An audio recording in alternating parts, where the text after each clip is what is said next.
प्रसंग चल रहा है चित्रकूट में।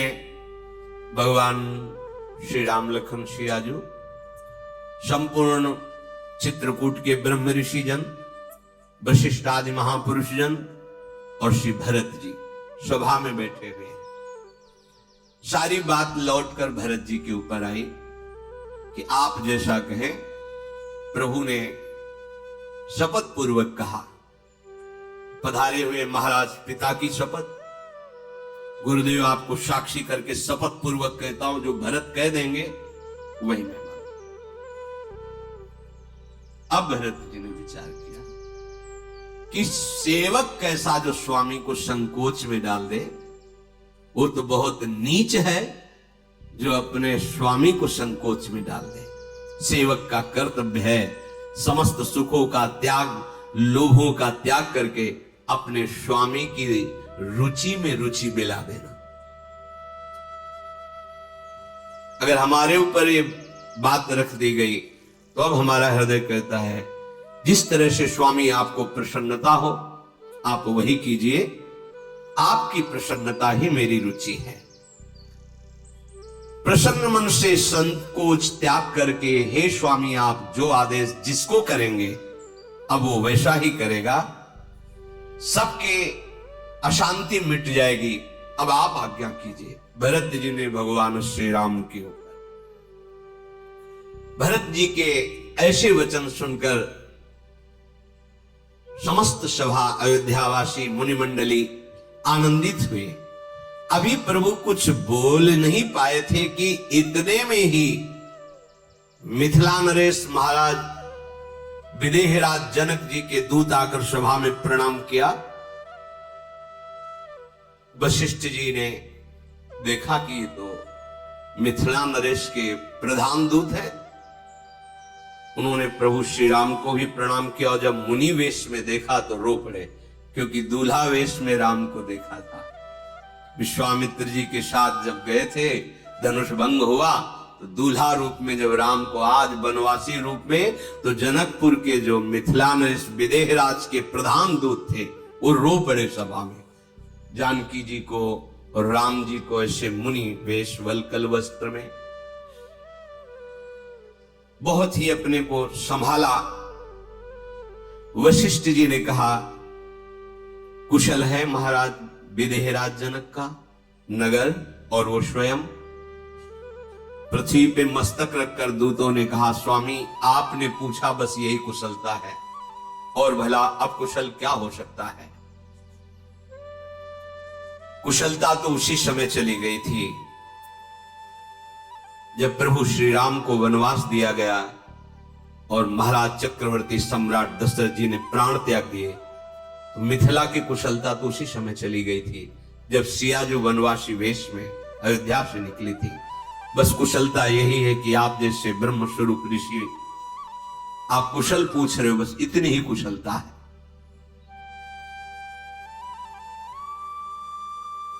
विदेहराज जनक की आज पूरी नगरी विदेह हो रही है, सबके पुतली की तरह हैं जी जानकी जी। पूरी मिथिला नगरी प्राणों से भी अधिक सियाजी को प्यार करते हैं। जब राम जी से ब्याह हुआ सबको अपार सुख हुआ। आज जब पूरी मिथिला नगरी में बात है कि सिया राम वनवासी हो गए, आज देखने को लग रहा है कि पूरी नगरी विदेहमयी है। अरे किसी को शरीर शुद्ध नहीं, सब विरह से व्याकुल है। जब जनक जी को पता चला कि कैकेयी जी ने ऐसी कुचाल रची है, तो जैसे फणी के मणि के बिना फणी साप व्याकुल होता है, वैसे परम ज्ञानी जनक जी व्याकुल हैं। विद्वानों की सभा बैठा ली जनक जी ने और पूछा कि इस समय क्या उचित है। चक्रवर्ती सम्राट महाराज पधार चुके हैं, श्री राम लखन वनवास को गए हैं, अब मेरा कर्तव्य क्या है। जनक जी ने सभा में पूछा। ये दूत बता रहे वशिष्ठ जी से। विचार में आया कि तुरंत अयोध्या नगरी में दूत भेजे जाएं गुप्तचर, गुप्त रूप से, और ये पता लगाया जाए कि भरत जी का भाव क्या है, जिनको राज्य तिलक देने की बात कही गई उनका भाव क्या है। तो हमारे महाराज ने 4 गुप्तचर भेजे और कहा कोई ये जान न पावे कि तुम मिथिला नगरी के गुप्तचर हो। वहां जाकर के उन्होंने जब भरत जी के प्रेम की बात सुनी कि किंचन मात्र माता के पक्ष का कोई भी हृदय में एक अंकुरण भी नहीं है, भरत जी तो अत्यंत राम प्रेम में मगन हैं। तत्काल दूत लौट कर आए, हमारे महाराज मिथिलाधिपति से कहा कि भरत जी में तनिक भी दोष नहीं हो, तो राम प्रेम में है। और वो निकल पड़े हैं चित्रकूट में भगवान सियाराम के दर्शन के लिए। तब तो जनक जी को धैर्य हुआ कि चलो भरत जी के हृदय में प्रतिकूलता नहीं है, और अपने प्रधान सेनापतियों को बुला के कहा मिथिला नगर की रक्षा में सावधान रहें। तत्काल जनक जी ने कुछ सैनिकों को साथ लेकर, रनिवास को साथ लेकर यहां के लिए प्रस्थान कर दिया था। वो आ चुके हैं, दूतों ने वशिष्ठ जी से बताया जनक जी आ चुके हैं, प्रयाग में स्नान करके चल रहे हैं और हमें भेजा है आपसे निवेदन करने के लिए। जनक जी पधार रहे हैं, सुनते ही आनंद की लहर दौड़ गई पूरी सभा में। अब श्री राम जी को बड़ा संकोच हुआ कि अगर जनक जी और भरत जी मिलकर ऐसा बोल दे कि अयोध्या का राज्य संभालो, तो आज्ञा उल्लंघन करना, अगर वनवास में नहीं गए तो जो उद्देश्य है इन दुराचारी दुष्टों का विनाश, ये कैसे होगा। और भरत जी और जनक जी दोनों मिलकर अगर एक ही बात कह दिए तो बड़ा संकोच हो रहा है रघुनाथ जी को। अब कैकेयी जी के मन में बड़ी ग्लानि हो रही कि जिस समय सुनैना जी हमसे मिलेंगी तो क्या बोलेंगे, जिस समय महाराज जनक जी, फिर हम क्या बोल। वो तो ग्लानि से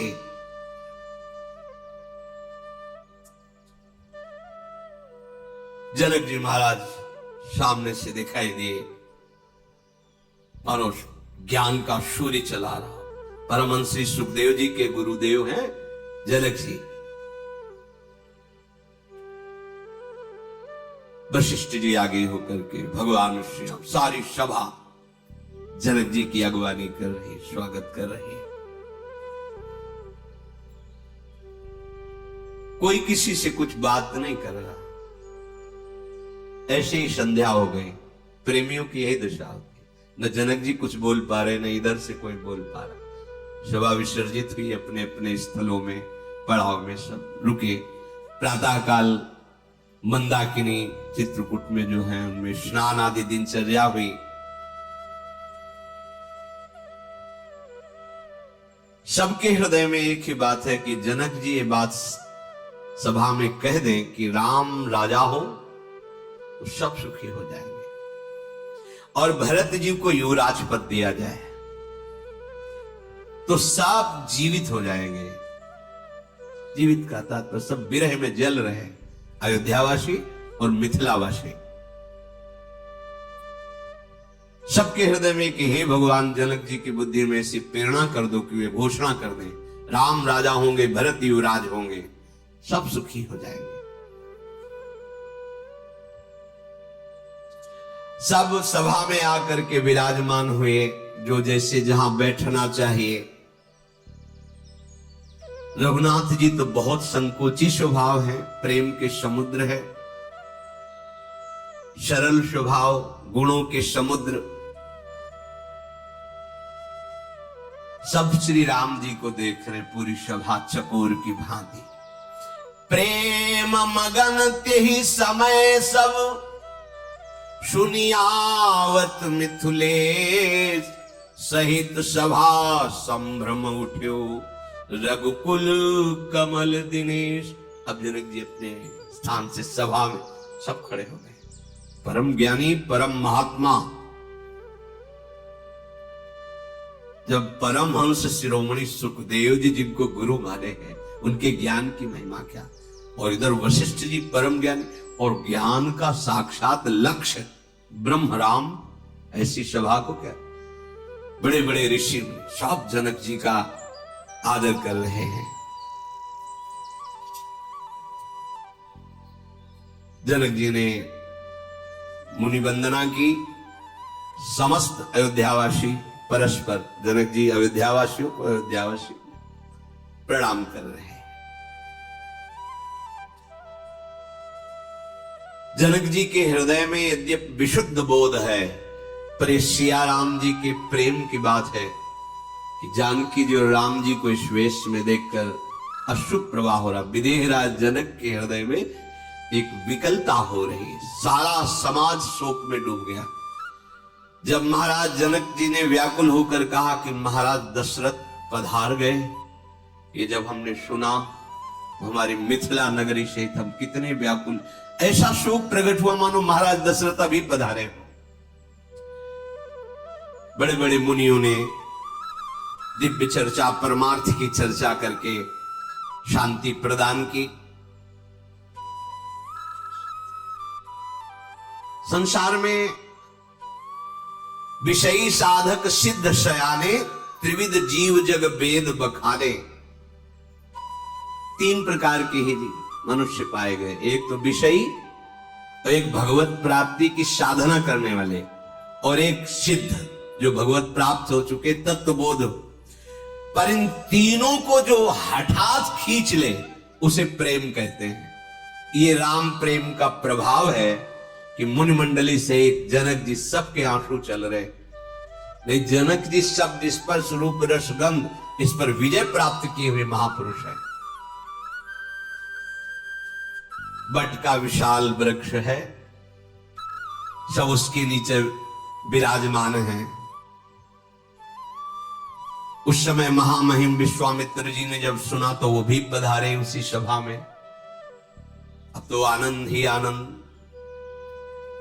विदेहराज जनक जी, विश्वामित्र जी, वशिष्ठ जी और सब अयोध्यावासी, महाभागवती परिकर और चित्रकूट के सब ऋषि मुनि प्रार्थना की कि जब से मिथिला से चले थे तब से अभी तक जल भी नहीं पिया जनक जी ने। सभा में होगा, नहीं, तत्काल व्यवस्था कीजिए, कुछ जाना चाहिए। विश्वामित्र जी ने कहा बिल्कुल इनकी कुछ व्यवस्था कीजिए।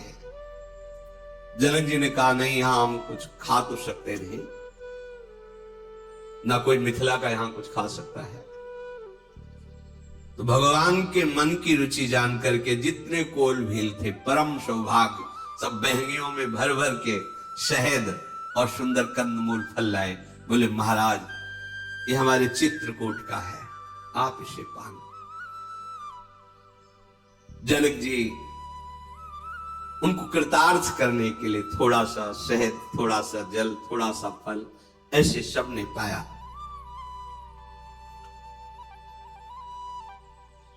कोई चर्चा ही नहीं हो पा रही।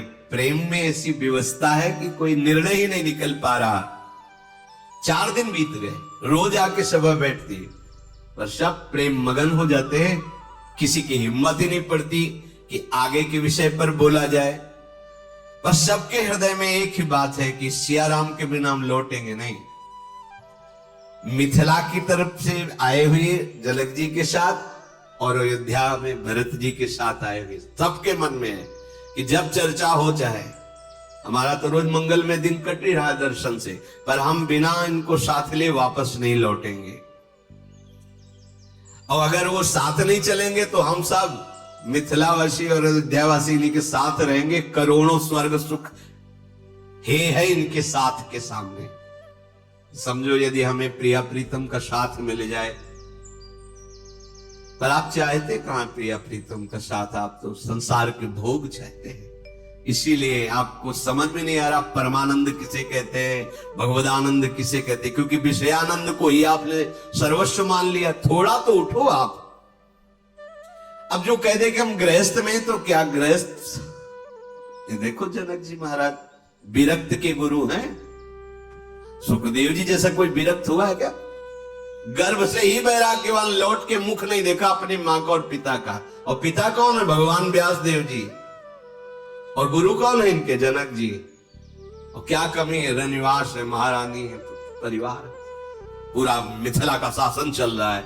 ऐसा मत समझो कि गृहस्थ होकर के आप भगवत प्राप्ति नहीं कर सकते, आप भजन नहीं कर सकते। ऐसा नहीं, आप एक भ्रम पाल लिए हैं कि हमारा तो काम केवल धन कमाना, विषय भोगना, ये वो, बस भजन करना हो तो बाबा जियों को काम है। ऐसा नहीं, हम सब प्रभु के अंश हैं, हम वो सब प्राप्त कर सकते हैं जो हमें प्राप्त करना चाहिए। सब लोग इसीलिए शांत है 4 दिन से कि हमें तो अच्छा है, रोज सियाराम जी के समीप रहने को मिल रहा है। अगर बात चलेगी तो ये बात होगी कि सियाराम के साथ ही रहेंगे, चाहे यहां चाहे अयोध्या में।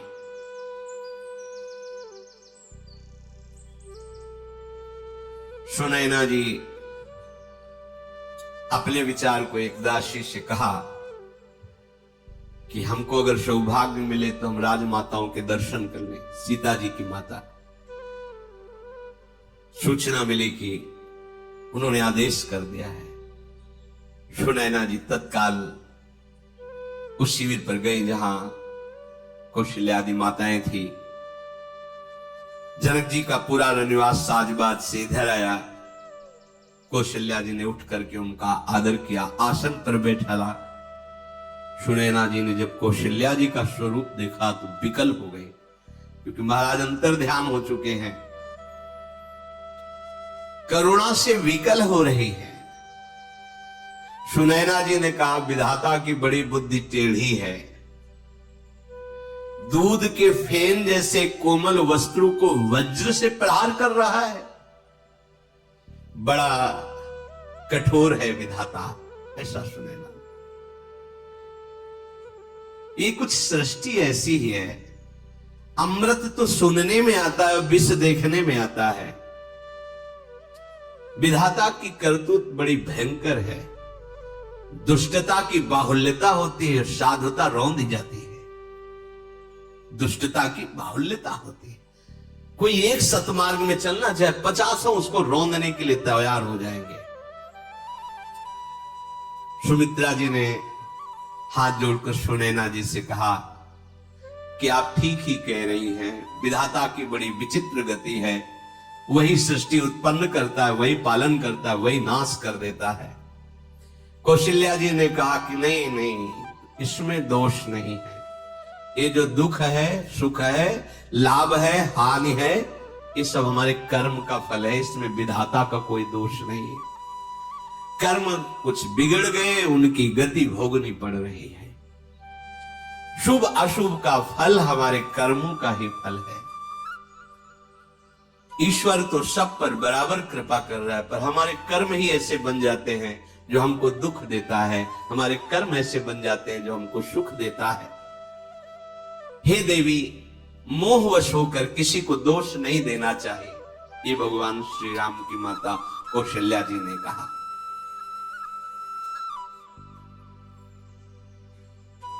सीता जी की माता ने कहा, सत्य वचन, सत्य वचन, आपके वचन सत्य हैं, ठीक बात है, किसी को दोष नहीं देना चाहिए। कौशल्या जी ने दुख में जो हृदय डूबा हुआ उसको संभाल करके कहा सुनैना जी से कि मैं एक बहुत बात से दुखी हूं, अब आप मिली हो तो मैं कह रही, राम लक्ष्मण सिया बन जाए, इससे मुझे कोई विशेष दुख नहीं है। विशेष दुख है कि भरत जीवित नहीं रहेंगे, भरत की चिंता। यह है माता कौशल्या का हृदय, क्योंकि मैं जानती हूं मेरे राम समर्थ हैं, समर्थ राम हैं, इसलिए मुझे कोई विशेष दुख नहीं। लेकिन मेरा भरत ये राम के बिना जीवित नहीं रह सकता। मैं कभी अपने राम की कसम नहीं खाई, कौशल्या जी ने कहा, पर मैं शपथ खा के कहती भरत जैसा कोई नहीं। तो शील, गुण, नम्रता, प्रेम, भक्ति, भरोसा, सद्गुण, भरत जैसा किसी मैंने देखा है। ये भरत हमारे प्रेम दीपक है, हमारे रघुवंश में। महाराज ने भी एकांत में बार बार भरत की बढ़ाई की थी। हीरे की परख तो जौहरी जानता है, स्वर्ण कसौटी के कसने पर पता चलता है। ऐसे ही प्रतिकूलता पर पता चलता है स्थिति इसकी कैसी है। मैंने देखा है भरत की स्थिति। मैं कोई प्रेमवश भरत की बड़ाई नहीं कर रही हूं, ऐसे मेरे भरत हैं। सबका हृदय आश्चर्यचकित हो रहा है कि जिनके वो निमित्त बना करके इन्हें प्रभु को वनवास दिया, उन भरत के लिए माता कौशल्या के हृदय में इतना प्रेम। मैं आपको क्यों बता रही हूं, आप समझ रही हैं ना। कौशल्या जी ने जनक जी की पत्नी से कहा, आपके प्रीतम ज्ञान के भंडार हैं और आप उनकी प्रिया हैं, तो आपको कौन उपदेश कर सकता है। पर मैं इसलिए बता रही हूं, प्रार्थना कर रही हूं आपसे कि यदि आप अपने महाराज को मना लें, जनक जी को, और ये बात रख दें कि मेरा भरत बच जाए। कैसे बचेगा? अगर लक्ष्मण जी को अयोध्या भेज दिया जाए, भरत जी को राम के साथ वनवास भेज दिया जाए, तो मेरा भरत बच जाएगा। नहीं, सत्य कहती हूं, भरत प्राण त्याग देगा, राम के बिना जीवित नहीं रहेगा। ये महाराज जनक जी को आप बता दीजिए। समय हो रहा है, आप अपने शिविर में पधारें। कहना तो नहीं बनता, पर आप जाएं और अवसर पाकर मिथिलाधिपति जनक जी से ये हमारी प्रार्थना कर दे। कौशल्या जी ने कहा। कौशल्या जी के प्रेम को और वचनों को सुन करके जनक जी की प्रिया ने चरण पकड़े कौशल्या जी के और कहा, आप राम की माता हैं, ऐसा कहना कोई आश्चर्यजनक नहीं है।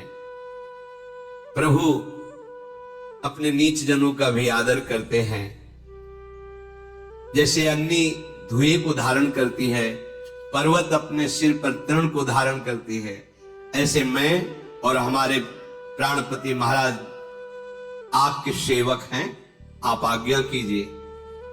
जनक जी की पत्नी ने कहा कि मैं और मेरे महाराज आपकी सेवक। ये तो आपकी बड़ाई है जो आप ऐसा कह रहे हो कि प्रार्थना करना जनक जी से ऐसा। आपको भला कौन सहयोग कर सकता है जिसके पुत्र ईश्वर भगवान राम है? भला सूर्य को दीपक दिखाने की जरूरत है क्या? कोई ऐसा नहीं बाहुबल से श्री राम को परास्त कर दे। मैं याज्ञवल्क्य ऋषि की बात कहती हूं कि उन्होंने एक बार आकर के बताया था कि राम कौन है।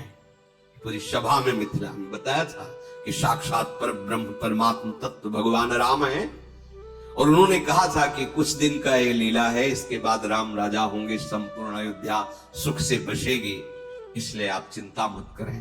कौशल्या जी से ऐसा कह के उनके पैर पकड़े और कहा, कुछ समय के लिए यदि अनुमति हो तो सीता जी को अपने साथ ले जाएं। कौशल्या जी ने अनुमति दे दी। अपनी प्रिय जानकी जी को लेकर के जे ही अपने निवास स्थान पे गई तो वहां का जितना परिकर था सब रोने लगा। जानकी जी को ऐसे तपस्वी, जनक जी के लाडली हैं, महाराज दशरथ जी की बहू है और स्वयं आद्याशक्ति जिनके अंशों से प्रकट हुई वो जानकी जी है। उनको ऐसे वेश में देखकर सबके हृदय में अपार प्रेम प्रकट हो रहा है। जनक जी को पता चला, जानकी जी जब वहां आए तो दौड़ करके जानकी जी को हृदय से लगाया, मानो प्रेम समुद्र में डूब रहे हो। जैसे मार्कंडेय जी प्रलय के समुद्र में डूब रहे थे तो बट वृक्ष को देखा, उसमें बाल रूप प्रभु को देखा, मानो जीवन धारण हुआ। ऐसे ही जानकी जी को उस रूप में देखकर प्रेम समुद्र में डूब रहे। फिर उनको मेरी लाडली जानकी इस भाव ने बचा लिया। नहीं, जनक जी डूब गए थे। ये प्रेम ऐसा है, बरबस ब्रह्म सुख ही मन त्यागा, बलात् ब्रह्म सुख से मन को खींच लेता है प्रेम। बार बार जनक जी हृदय से लगाते हैं, अश्रु प्रवाह कर रहे हैं। तो यहां कह रहे कि ध्यान रखना, ये जनक जी का मोह नहीं है, ये सियाराम का प्रेम है, जो ऐसे परम ज्ञानी के आंखों में भी आंसू आ गए। तपस्विनी वेश में देखकर जनक जी ने कहा, बेटी तूने दोनों कुल पावन कर दिए, तेरे निर्मल यश से सारा जगत उज्जवल हो रहा है। आज मुझे गर्व है। अपने सुख का कहीं किंचन मात्र विचार न करके प्रभु के चरणों का अनुसरण करके उनके साथ वनवास में रहना, दोनों कुल तूने पावन कर दिए। जनक जी जब बड़ाई कर रहे सिया जी की, तो सिया जी संकुचित हो रही है। फिर हृदय से आशीष देते हुए, हृदय से लगा करके, थोड़ा ही समय हुआ कि सीता जी ने कहा, संकोचवश मैं कह नहीं पा रही, पर मेरा हृदय कह रहा है कि इस समय मुझे आपके पास नहीं, अपनी सासुओं के पास होना चाहिए। जनक जी ने कहा, उचित विचार है। देखो, हर चरित्र में एक न एक संकेत मिलता है। भला कौन सोचता अपने माता पिता से इस समय अलग होने की बात। सियाजू कह रही कि मैं संकोच कह नहीं पा रहे, आप आज्ञा लेकर इधर ले आए, आपके दर्शनों पर मेरी प्रार्थना, मुझे पुनः भेजिए, मैं अपने उनकी सेवा में, सासुओं की सेवा में। बार बार मिली भेंट सिय विदा कीन सन्मानी, कही समय सिर भरत गति रानी सुबानी सयानी। बार बार हृदय से लगाकर सिया जी को कुछ अंगरक्षकों के साथ विदा किया। वो कौशल्या जी के पास गई। अवसर देखकर सुनैना जी ने महाराज जनक जी से कहा कि सावधान होकर सुनना।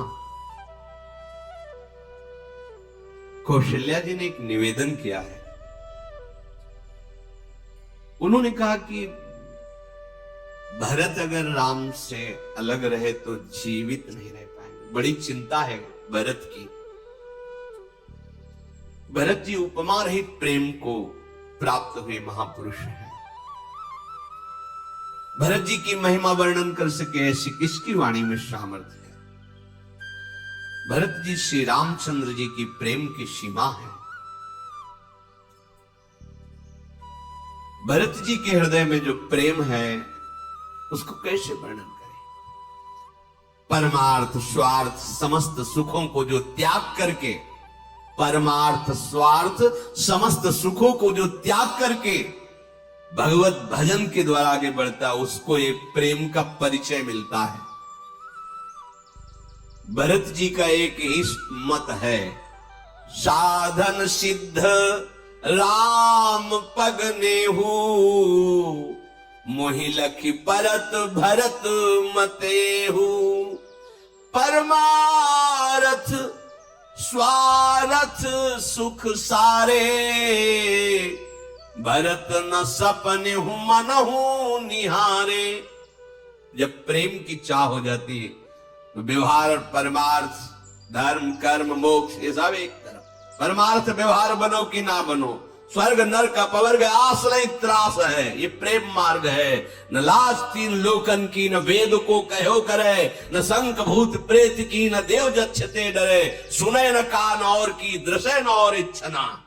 बड़े बड़े ब्रह्मबोध संपन्न महापुरुषों को भी जो व्याकुल करके अधीन कर ले उसे प्रेम कहते हैं। समस्त साधनाओं का यही फल है भरत जी के मत में कि अपने आराध्य देव प्रभु के चरणों का प्रेम हो जाए।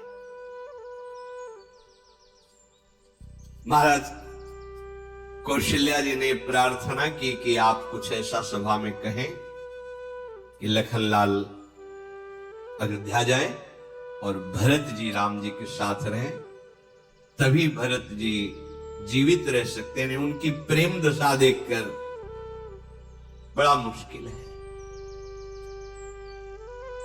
अयोध्यावासी मिथिलावासी सब सुखी हो जाएंगे अगर सत्य प्रतिज्ञ राम वनवास नहीं छोड़ते तो भरत को उनके साथ कर दिया जाए। मिथिलाधिपति जनक जी जब सुबह सभा की तरफ पहुंचे तो प्रभु ने हाथ जोड़कर विनय कर दिया कि आपसे कहने में संकोच हो रहा है, पर अब आप सब पधारे, अयोध्यावासी भी, मिथिलावासी भी। कहने में संकोच हो रहा है, पर उचित यही है कि इस समय सबको अब वापस होना चाहिए। और प्रणाम मुद्रा में सकुचाकर रघुनाथ जी शांत हुए। वशिष्ठ जी पुलकित हो गए और उन्होंने कहा, आप कह तो दिए हो, पर तुम्हारे बिना जिएगा कौन? तुम बिनु राम सकल सुख साजा, नरक सरिस दुहराज समाजा। तुम्हारे बिना ये दोनों तरफ के जो परिकर हैं, अयोध्यावासी, मिथिलावासी, ये सब राज समाज नरक जैसा लगेगा प्रभु आपके बिना। क्यों? प्राण प्राण के जीव सुख के सुख राम, तुम तजितात सुहात गृही, जिनई तिन्हई विधि बाम। हे राम, तुम प्राणों के प्राण हो, तुम आत्मा की भी आत्मा हो, सुख के सुख हो, जीवन के जीवन हो। तुम्हें छोड़कर जिसे घर और भोग सुहाता है, मानो विधाता उसके बाम हो गया है, विपरीत हो गया है। सभा में प्रभु ने कह दिया था ना कि आप दोनों समाज पधारे, तो आपके बिना कैसे? आप प्राणों के प्राण हैं, जीवन के जीवन हैं। सो सुख धर्म करम जरि जाऊ, जहां न राम पद पंकज भाऊ। जोग कुजोग ज्ञान ज्ञानू, जहां नहीं राम प्रेम परधानु। हे श्री राम, जिसका आपके चरण कमलों में प्रेम नहीं, तो उसका सुख, उसका कर्म धर्म सब भस्म हो जाए, किस काम का? हे रघुनाथ, जिसके हृदय में आपका प्रेम नहीं, वो योग कुजोग है, वो ज्ञान अज्ञान है। तुम्हारे बिना कोई कैसे सुखी हो सकता है? तुम सब सुख हो, पर आपकी आज्ञा सब सिर झुकाकर धारण करेंगे, पर निर्णय होना चाहिए। अब कैसे जिएंगे सब? आपने तो कह दिया, जाओ। ज्ञान निधान सुजान सुचि, धर्म धीर नरपाल। तुम बिनु असमंजस समन, को समरथ यही काल। वशिष्ठ जी आदि महामुनियों ने जनक जी की तरफ देखा और कहा, धुरंधर ज्ञान के भंडार हैं आप, परम पवित्र हैं, धर्म का रहस्य जानने वाले हैं, आप ही कुछ निर्णय कीजिए। अब जनक जी विचार रहे हैं, समस्त सभा विराजमान है, क्या निर्णय होता है आगे चरित्र सुनते हैं। भगवान ने कहा कि मुझे तो आज्ञा पालन करना है, जो आप आज्ञा करेंगे मैं अपने माथे पर रख करके उसका पालन करूंगा। आप जैसा कहेंगे, आपकी सेवा करना, आपकी आज्ञा पालन करना, यही हमारा जीवन है। वशिष्ठ जी ने कहा, राम तुम सत्य कह रहे हो, पर भरत के प्रेम ने हमारे में विचार शक्ति नहीं रहने दी। ये होता है, ज्ञान में विचार शक्ति रहती है, प्रेम विचार का ही लय कर देता है। अब कोई विचार नहीं, विचार भी रहने की गुंजाइश नहीं रह जाती, इसीलिए प्रेम सर्वश्रेष्ठ है। इसलिए मैं बार बार कहता हूं कि भरत ने मेरी बुद्धि को अधीन कर लिया है। बलिहारी परम ज्ञानी भगवान वशिष्ठ जी कह रहे हैं भरत जी के लिए कि भरत की भक्ति ने, प्रेम ने हमारी बुद्धि को अधीन कर लिया, हमारी बुद्धि में विचार करने की सामर्थ्य नहीं रह गई। मेरी समझ में भरत जी जो कहे वही माना जाए। भगवान शिव साक्षी हैं, मेरा हृदय यही कहता है। अब मेरी बुद्धि में कोई विचार करने की सामर्थ्य, भरत के अधीन मेरी बुद्धि हो गई। गुरुदेव कह रहे शिष्य के अधीन बुद्धि हो, अब जो बोलेगा वही होगा। भरत की बात सुनी जाए। वशिष्ठ जी ने कहा, भरत जी का ऐसा प्रेम जिस पर गुरु जी इतना कि मैं अधीन हूं, मेरी बुद्धि अधीन है। भगवान श्री राम जी अद्भुत आनंदित हुए और तन मन वचन से आनंदित होकर के कहा, धन्य है भरत, जिसके गुरुदेव ऐसा बोल दे कि मेरी बुद्धि इनके अधीन हो गई, अब जो भरत बोले वही होगा। मैं अपनी सौगंध और पिताजी की शपथ खा के कहता हूं, भरत जैसा प्रेमी विश्व में नहीं। गुरु की बुद्धि को अधीन कर ले। गुरु कह रहे हैं, अब जो ये कहेंगे, मेरी बुद्धि अधीन हो गई, विचार रहित हो गई। अब भरत जो कहे, भगवान कह रहे हैं, मैं सौगंध खा के, पिताजी की शपथ खा के कहता हूं, भरत जैसा प्रेमी नहीं। जे गुरु पद अंबुज अनुरागी, ते लोकहूं बेदहूं बड़ भागी। जो सदगुरुदेव के चरण कमलों में अनुराग करते हैं, लोक में और परलोक में सदा विजय को प्राप्त होते हैं। लोक परलोक में सदैव उनका यश होता है और बड़भागी होते हैं वो। गुरुदेव, भरत पर ऐसा स्नेह है आपका, तो भरत जैसा भाग्य किसका हो सकता है, जिसके गुरुदेव ऐसा प्रेम विवश होके कह दे मेरी बुद्धि इनके अधीन है, ये जो बोलेंगे वही बात मानी जाएगी। मेरा छोटा भाई है भरत, बड़ाई करने से बुद्धि सकुचाती है, पर भरत जैसा प्रेमी बार बार प्रभु कह रहे,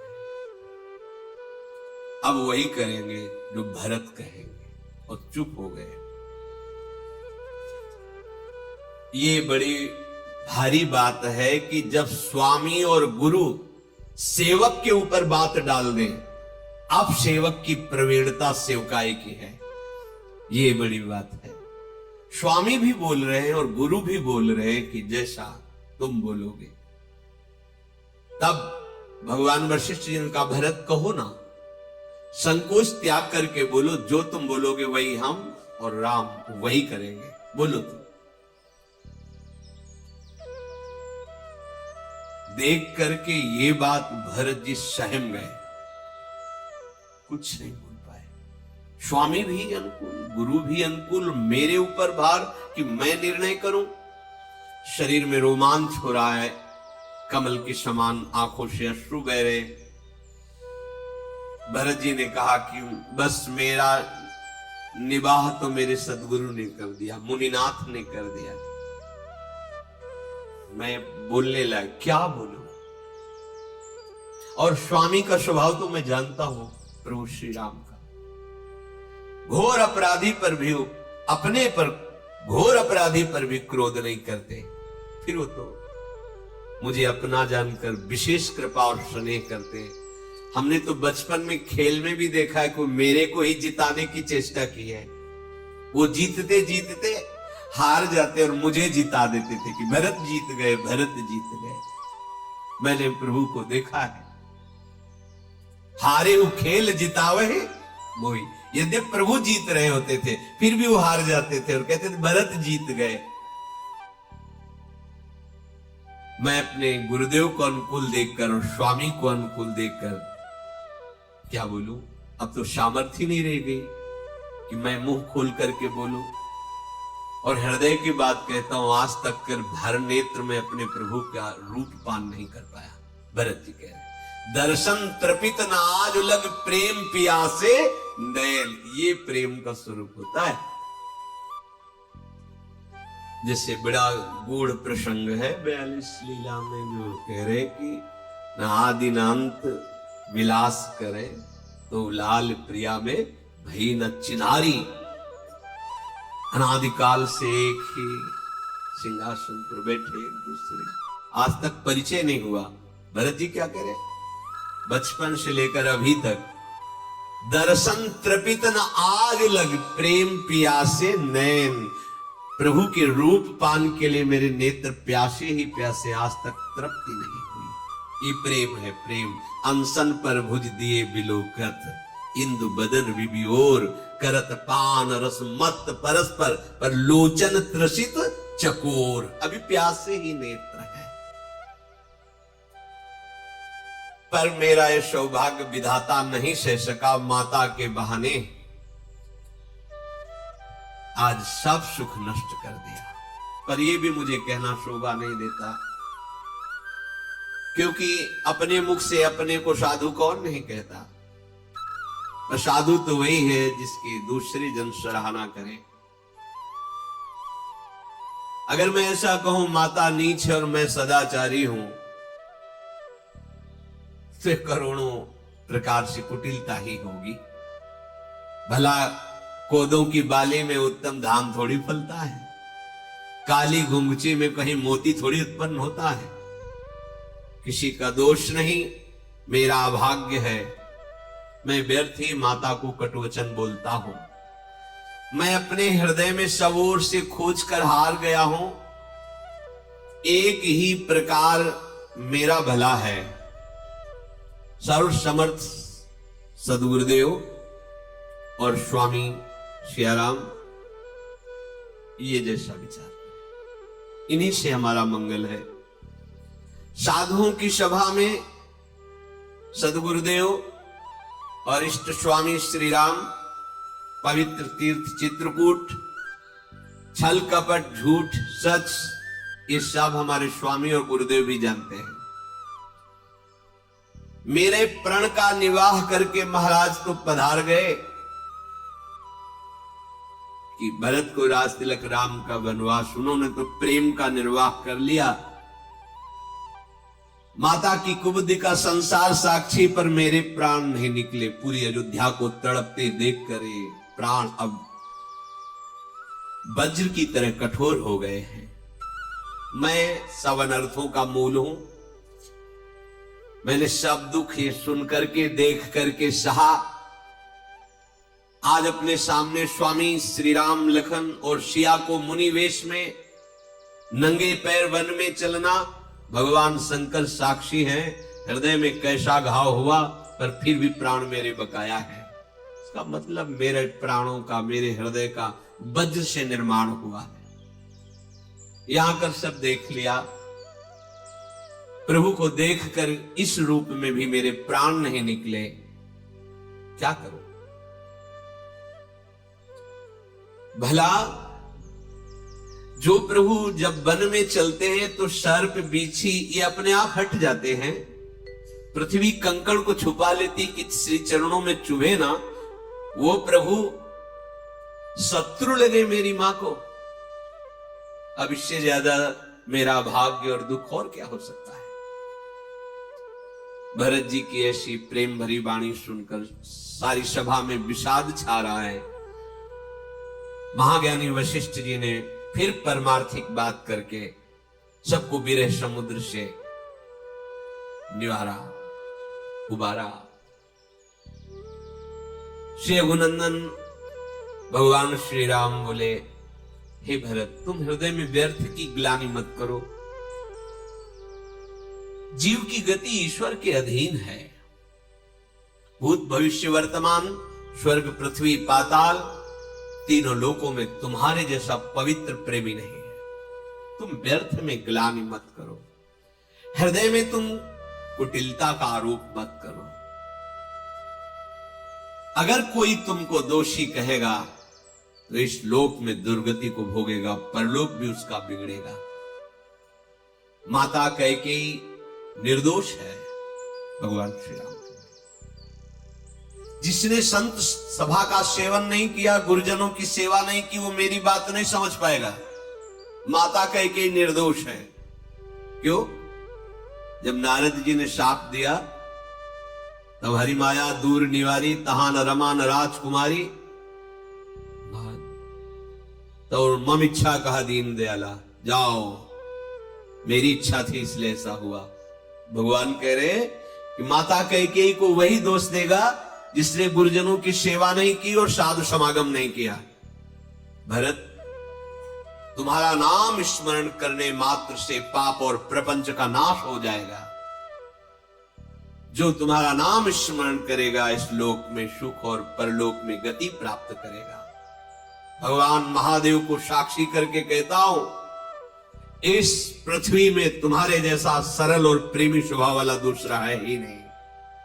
तुम व्यर्थ में कुतर्क करके ग्लानि मत करो। देखो, प्रेम और वैर छिपाए नहीं छिपता है। पशु पक्षी मुनियों के पास बेधड़क चले जाते हैं और हिंसा करने वालों को देखकर भाग जाते हैं। फिर मनुष्य शरीर तो विवेक प्रधान है, वो क्या वैर और प्रेम को नहीं पहचानता? तात, तुम्हें अच्छी तरह जानता हूं, तुम दुविधा मत करो। राजा ने मुझे त्याग करके सत्य की रक्षा की है। उनके वचन को मेटते मन में बहुत पीड़ा होती, सोच होता है, और तुमको इस तरह संकुचित देखकर और बढ़ के सोच होता है। गुरुदेव ने आज्ञा कर दी स्पष्ट कि जो भरत कहे वही करो। अब मैं वही करूंगा जो तुम कहोगे। तुम मन को प्रसन्न करो, संकोच त्याग करो। मैं आज वही करूंगा। सत्य प्रतिज्ञ रघुकुल श्रेष्ठ भगवान श्री राम ने कहा, जो तुम कह दोगे वही कर दूंगा। देवता लोग घबरा गए। भरत जी तो यही कहेंगे, राज्याभिषेक करो, अयोध्या चलो। बना बनाया काम बिगड़ गया। अब वो मन ही मन बहुत चिंतित हो रहे हैं। पर फिर विचार किया कि भगवान के भक्त की शरण होने में ही मंगल है। तो देवराजेंद्र से समस्त देवता भरत जी के चरणों का चिंतन करके बार बार नमन कर रहे हैं कि बात बना दो, क्योंकि उनको समझ में आ गया कि हिरण्याकश्यप के त्रास से प्रहलाद ने ही हमारी रक्षा की थी। तो इस समय जो रावण का और राक्षसों का, साधु और देवताओं को त्रास मिल रहा है, उससे रक्षा भरत जी ही करेंगे। भरत जी अगर हमारी बात बना दे, भगवान श्री राम को वापस कहने की बात न करे, तो बात बन जाएगी। अगर भरत जी कह दिए तो भगवान ने कह दिया स्पष्ट कि यद्यपि पिता की आज्ञा का उल्लंघन करना हृदय में बड़ा दुख होगा, उससे भी ज्यादा दुख है तुम्हें संकोच में देखकर। मैं सत्य को साक्षी करके कहता हूं, एक बार अब जो तुम कह दोगे वही मैं मान लूंगा। श्री रघुनाथ जी सेवकों के लिए कामधेनु है। जो इच्छा करे हो मन माही प्रभु प्रसाद कछ। एक बार चित्त को दो तो प्रभु को, तब जान जाओगे। प्रभु का स्वभाव है जो उनकी शरण में हो जाता है उसको सब तरह से सुख प्रदान करना। इह परलोक सकल सुख पावत।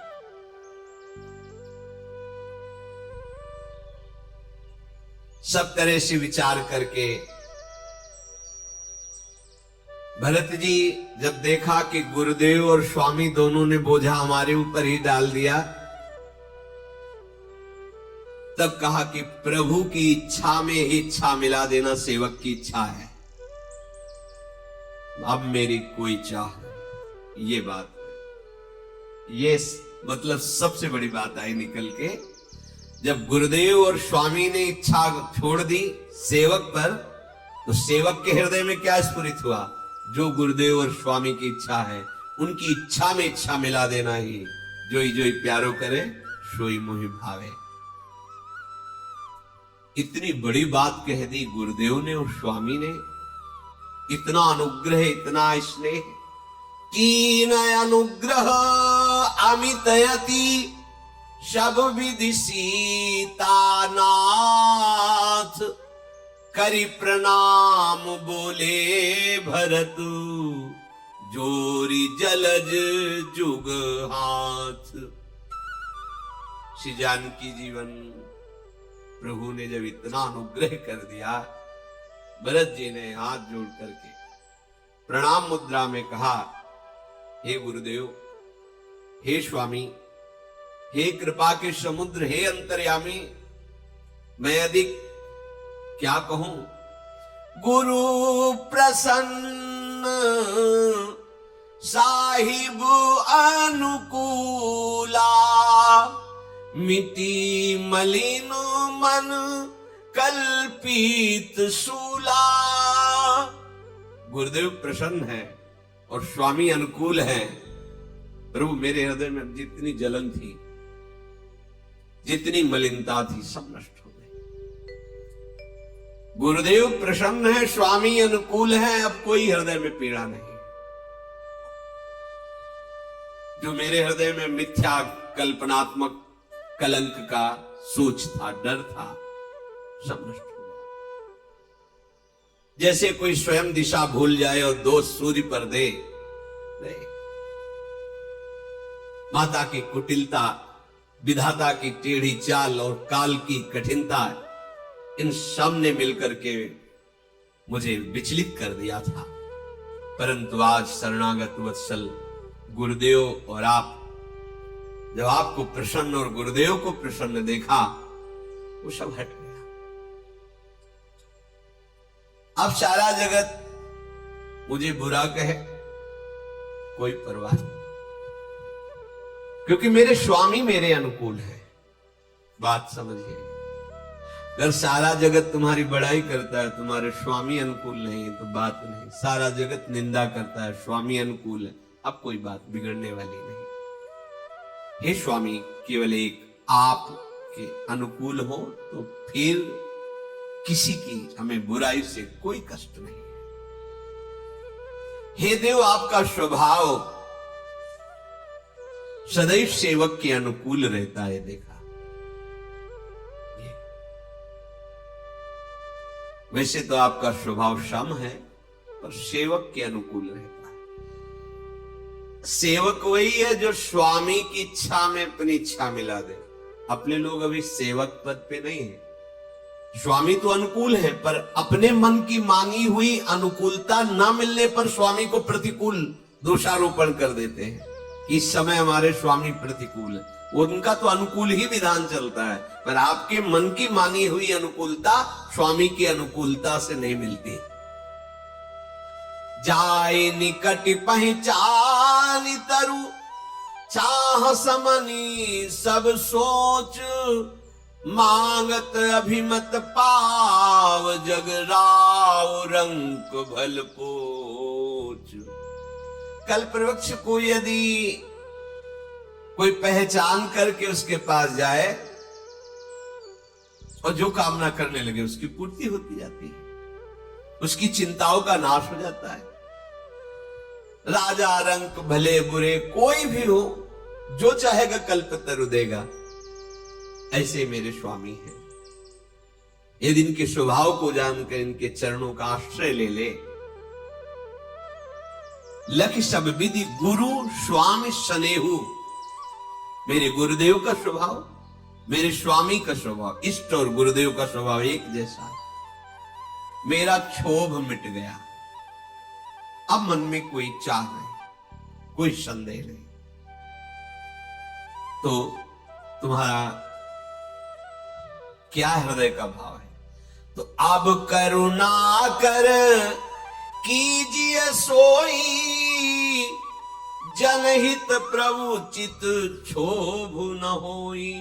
ये निर्णय निकला। हे करुणा के समुद्र, अब वही कीजिए जिससे दास का हित हो और प्रभु को क्षोभ न हो। आपके हृदय में क्षोभ न हो और दास का हित हो।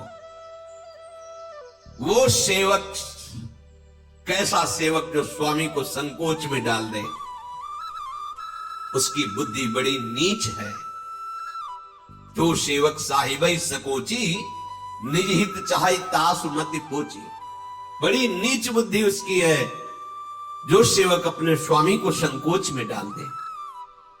सेवक का हित तो इसी में है कि वह समस्त सुखों और लाभों को छोड़कर स्वामी की रुचि में रुचि मिला दे। धन्य है। हे नाथ,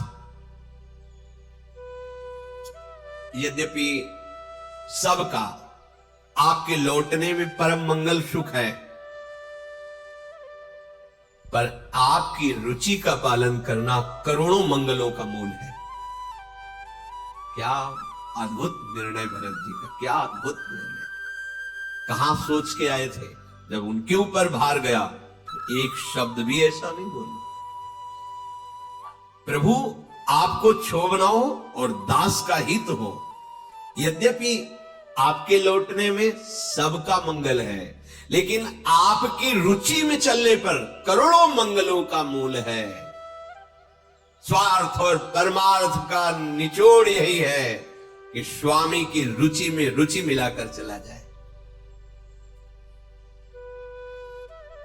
मेरी यही विनय है, अब आपको जैसा उचित लगे वैसा कीजिए। गुरुदेव जब चले थे तो राज तिलक की सामग्री साथ लाए थे।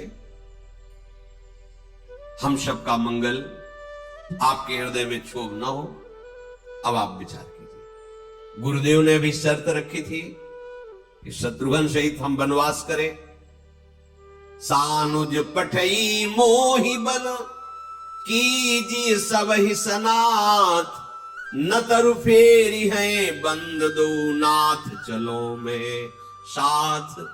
गुरुदेव ने तो ऐसा कहा था कि आप दोनों वनवास करें, वो भी बात देख लीजिए, या हमारे हृदय की और एक बात समझ लीजिए, लक्ष्मण शत्रुघ्न वापस चले जाएं, मैं आपकी सेवा में रहूं। ये सब बातें आपके सामने रखिए। अथवा ऐसा हो कि हम तीनों भाई बन चले जाएं, शत्रुघ्न, लखनलाल और हम, तो आप युगल सरकार पधारे, अयोध्या के सिंहासन पर विराजमान हो। दयासागर अब जिस प्रकार से जेहि विधि प्रभु प्रसन्न मन होई, करुणा सागर कीजिए सोई। नाथ, जिस तरह से आपका मन प्रसन्न हो, ये सब बातें रख दी हैं, पर हमारा करोड़ों मंगलों का मूल होगा आपकी रुचि पे चलना। देव, आपने सारा भार तो मुझ पर रख दिया। मैं तो बालक हूं, न नीति है, न विचार है, न धर्म, न स्वार्थ, न परमार्थ। वो वैसे मैं दुखी हूं, और दुखी व्यक्ति का निर्णय ठीक नहीं होता। स्वामी की आज्ञा सुनकर जो उत्तर दे, ऐसे सेवक को देखकर लाज भी लजा जाती है। वैसे तो मैं अवगुणों का अथाह समुद्र हूं प्रभु, पर स्नेहवश मैं आपसे प्रार्थना करता हूं कि अब वही मत मुझे भाएगा जो आपका होगा। स्वामी के मन को संकोच में डाल दे सेवक की बात। नहीं नहीं, प्रभु के चरणों की शपथ है, मैं सत्य भाव से कहता हूं, बस एक ही बात अब मेरे हृदय में है, प्रभु प्रसन्न मन सकुचिता जी जो जेहि आय सुदेव, सो सिर धरी धरी करी सब मिटहि अनट अबरी। बस आप प्रसन्न होकर जैसा बोलेंगे, जिस जिसको जो आज्ञा करेंगे, जीवन भर उसी आज्ञा का पालन करूंगा। सबके दुख शोक मिट जाएंगे, आप प्रसन्न होकर। यही है सेवक धर्म। प्रभु प्रसन्न मन सकुचिता जी। सेवक को कभी ऐसा व्यवहार न करना पड़े अपने आचरणों में, अपनी वाणी में, कि स्वामी को संकोच हो जाए उससे बात करने में। धिक्कार है ऐसे जीवन को। ऐसा कोई आचरण न करे कि अपने हृदय की कोमलतावश संकोच करने लगे। नेत्र मिलाने में, बात करने में वो संकोच करने लगे। आप संकोच त्याग करके जिसको जो आज्ञा देंगे, सब सिर झुकाकर वही स्वीकार करेंगे। यही मेरी प्रार्थना है। भरत जी ने सारा भार प्रभु के चरणों में रख दिया।